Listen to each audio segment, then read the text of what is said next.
Hello everyone, welcome to shades of Shambhavi. आज हम लोग डिस्कस करेंगे काफ़ी इम्पॉर्टेंट टॉपिक विच इज़ आपका जो म्यूनिसिपैलिटी का फॉर्म है वो आप कैसे फिल करें। बिकॉज़ कभी कभी काफ़ी कन्फ्यूजन हो जाता है एग्जैक्टली क्या फिल करना है क्या नहीं करना है। और मैंने देखा है कि जो मेरा एमवीवी फॉर्म वाली वीडियो है उस पर काफ़ी रिस्पॉन्स आया है लोगों का सवाल पूछने के लिए और जवाब देने के लिए। तो आई थिंक ये वीडियो भी काफ़ी हेल्पफुल हो सकती है, इसलिए I am making this video. Also मैं छोटी छोटी चीज़ें मेंशन करूँगी, हर एक पॉइंट मेंशन करूँगी। तो अगर आपको वो चीज़ सिली लगती है तो just bear with it, because काफ़ी सारे लोग हैं जिनको इस चीज़ में जेन्युइनली प्रॉब्लम आती है। इवन मुझे भी जेन्युइनली प्रॉब्लम आई थी, जिस वजह से मैं ये वीडियो बना रही हूँ ताकि जो और लोग हैं उनकी जो ये प्रॉब्लम है ये सॉल्व हो पाए इस वीडियो के through. So let's get started.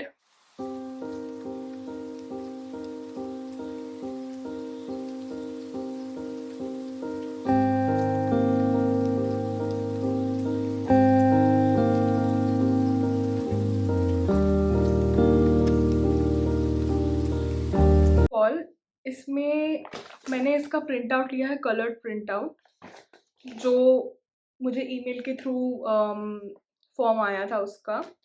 सबसे पहले पर्सनल डिटेल्स फिल करनी है।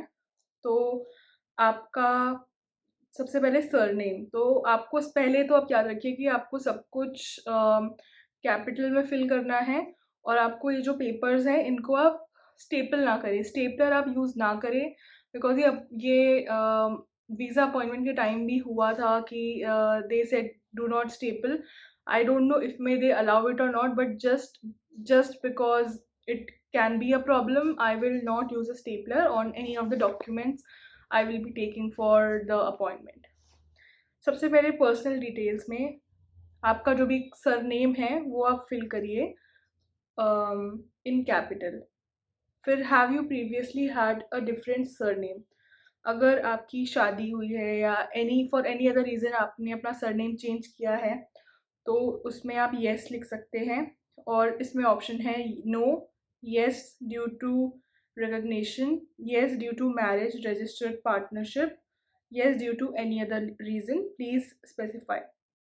तो आपकी जो भी सिचुएशन है, इसमें काफ़ी सिचुएशन मेंशन्ड है, उस हिसाब से आप अपना टिक करिए। मैंने पर्सनली नो किया है बिकॉज मेरा अभी तक एक ही सरनेम है।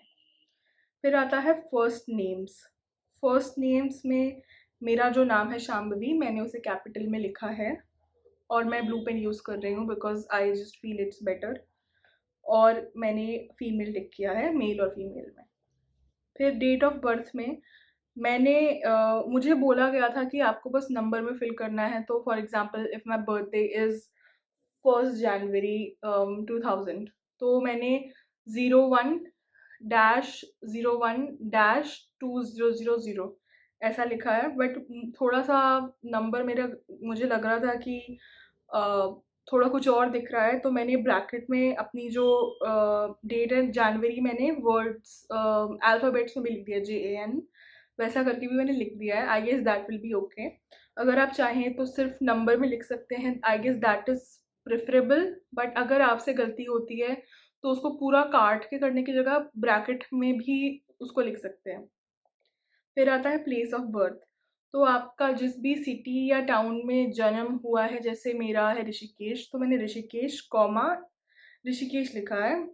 और एक्चुअली आप कॉमा इंडिया लिख सकते थे अगर नीचे कंट्री का ऑप्शन नहीं दिया होता, बट आप उसके नीचे ही देखेंगे कि कंट्री ऑफ बर्थ लिखा है तो इंडिया है, तो आप इंडिया लिख सकते हैं। अगर आप ऊपर इंडिया भी लिखेंगे, ऋषिकेश कॉमा इंडिया या what ever your place of birth is, I don't think so कुछ प्रॉब्लम होगी। But country of birth, if your country of birth is somewhere else, you can put it, but I have put India.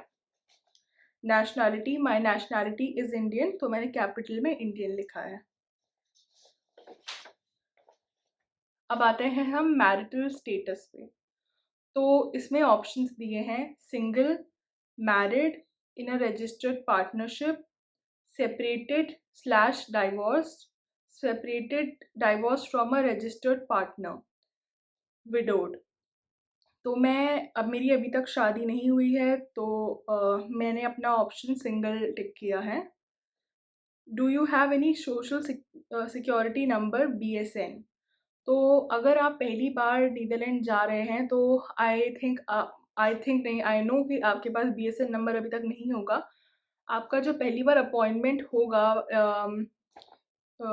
For your registration of the place you are living, तो इस appointment में जो आपका वहाँ जाके appointment होने वाला है, तब आपको आपका BSN नंबर मिलेगा और आपका जो रेजिडेंट परमिट है वो आपको फिर बाद में मिलेगा।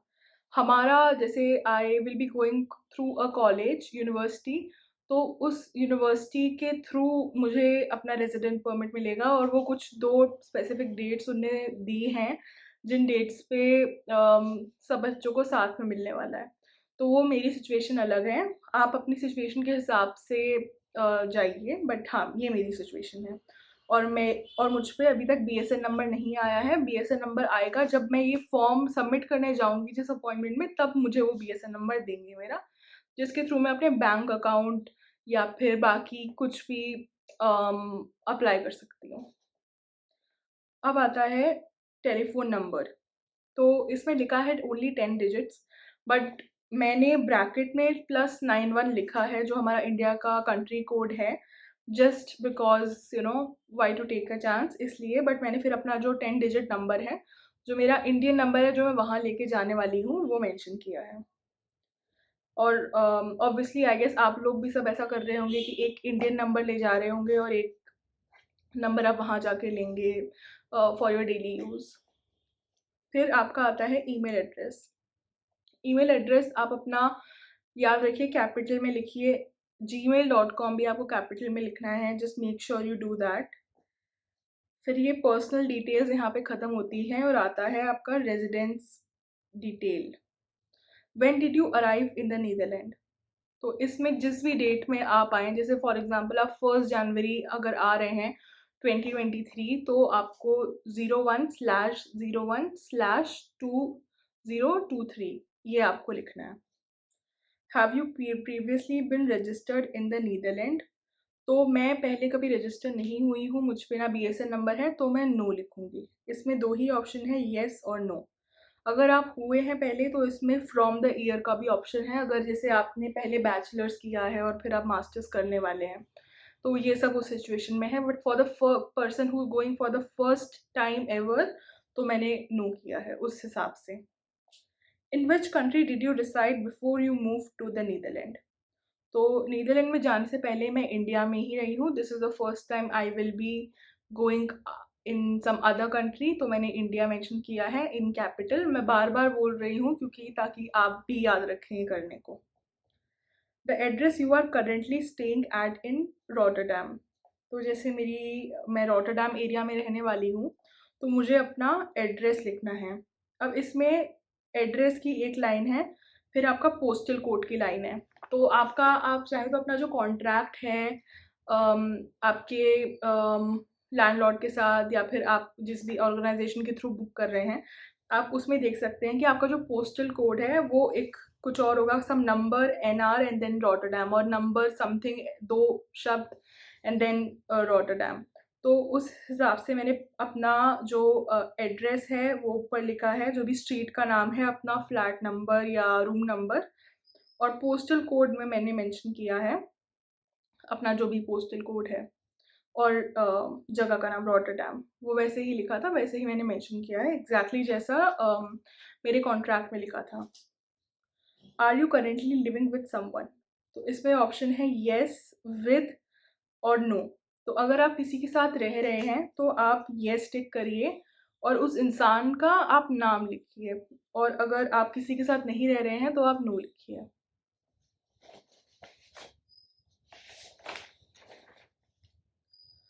How long do you expect to stay in the Netherlands? तो मैं इस बात को लेके कंफ्यूज थी कि मैं 1 ईयर पुट करूँ या 2, क्योंकि एक्चुअली कोर्स मेरा 1 साल का है, बट हम अपना रेजिडेंट परमिट एक्सटेंड करा सकते हैं, 1 साल का हमें और रहने को मिल सकता है after we have to apply for it दो। तो उस हिसाब से मैंने अपने कॉलेज के अपने यूनिवर्सिटी के बाकी बच्चों से बात करी और उनने बोला कि they have also put 1 year, so I have done the same. I have put 1 year in number and also in words. in bracket. Do you have children who live in this municipality? No. So I do not have any children, तो मैंने no लिखा है. अगर इसमें options दिए हैं बच्चों के surname, first name, date of birth, place of birth, country of birth और रिसाइडिंग एट होम, येस और नो, तो ये ऑप्शंस हैं. अगर आपके बच्चे हैं तो आप ये फिल कर सकते हैं. अब आता है पेरेंट्स डिटेल, जो आपको शायद लगे कि थोड़ा इसमें ज़रूरत क्या है, but I guess it is necessary. वो आपका डाटा कलेक्ट कर रहे हैं. तो इसमें आपके मदर और फादर दोनों की डिटेल्स मांगी जाएंगी. आपके मदर का सरनेम जो उनके शादी से पहले था. फॉर एग्ज़ाम्पल अगर आपके मदर का सरनेम शादी से पहले वर्मा था और अब शर्मा है, तो वो वर्मा आप लिखिए, शर्मा मत लिखिए. तो सरनेम अपने फादर का, मदर का, दोनों का. मेक श्योर कि आप फादर में फादर का ही पुट कर रहे हो और मदर में मदर का, because it can be little confusing, because जिस तरह उन्हें दिया है. पहले आप चाहे तो सिर्फ मदर का पुट करिए और फिर फादर का, पूरी सारी detail.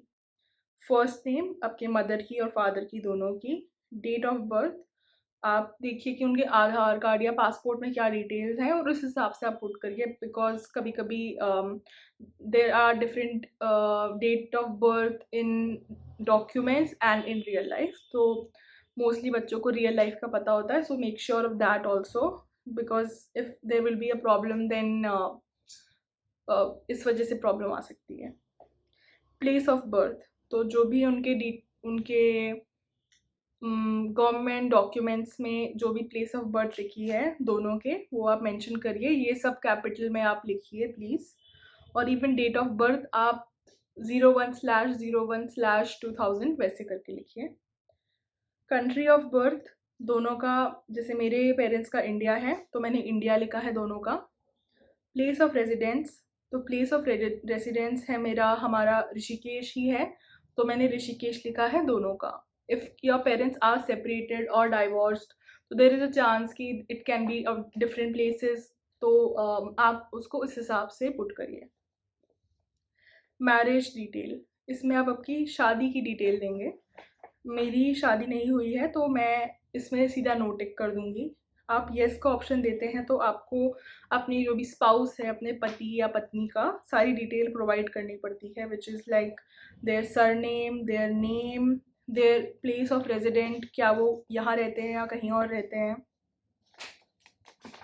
There date of birth, their place of birth, their country of birth, date of your marriage, place of your marriage, country of your marriage. ये सब डिटेल्स आपको पुट करनी होगी.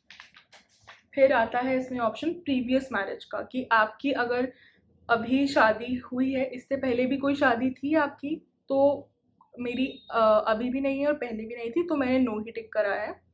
अगर आपकी अभी की जो शादी है उससे पहले यू वर मैरिड, तो आप येस टिक करिए और इसमें जो भी डिटेल्स मांगी गई हैं आप वो प्रोवाइड करिए, which is your first marriage, second marriage, 2 option दिए हैं. तो surname of previous spouse, first name, date of birth, etcetera etcetera, ये सारी डिटेल. और इवन आपका जो डिसोल्यूशन ऑफ मैरिज की डिटेल्स हैं, डेट एंड अदर स्टफ, ये सब आपको मेंशन करना होगा.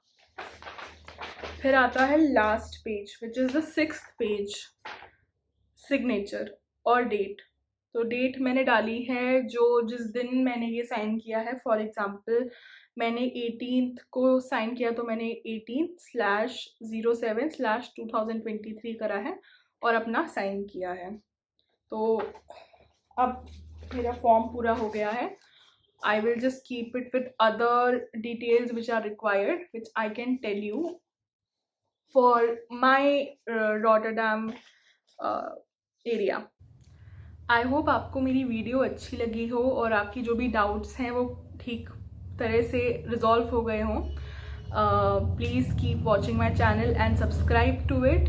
आई am trying to make as much content as possible, और मैं कोशिश करूँगी कि मैं और ज़्यादा इन्फॉर्मेटिव और गुड क्वालिटी कंटेंट बनाऊँ आप सबके लिए और अपने लिए. So thank you so much.